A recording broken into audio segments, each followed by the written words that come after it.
Hi there, and welcome to this training video on document layout setup in Enterprise. My name is Orla from Enterprise, and today I'm going to show you how to set up your PDF templates and your email settings. So let's get you started. In Enterprise, go to the top right to Settings, and then click on your document layouts. In here we can set up our email settings and our PDF details. For email settings, we have a few different options here. Simply drop down the list and select how you would like your emails to be sent from the system.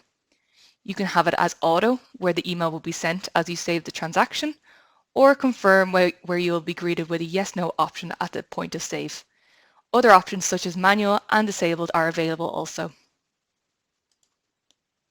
Next, we have the option to attach the PDF to that email that is being sent to our customer or supplier. Simply click the box if you'd like to attach the PDF to your email. Next, we can select our PDFs that will be going out to our customers and suppliers. To do this, we have a gallery that you can select your PDF from. Simply click the button to open up your PDF preview and select from our long list of PDFs in our gallery.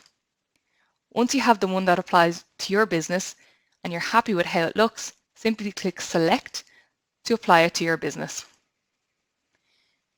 Next, we have some predefined document remarks. This is information that will be sent on all of your documents to your customers. So you could use this for the likes of terms and conditions or your bank details so that you don't have to type it each time. Simply add the information in and click Save. Finally, the Edit Email Template. This is where you can edit your email templates if you have HTML knowledge to do so. For more information about the system, be sure to check out some of our other videos or visit our help center at help.enterprise.com. You can also chat to a member of the team by clicking on the chat button on the bottom right. Send us a message to chat to one of the team or get easy access to the Enterprise Help Center. Thanks for watching.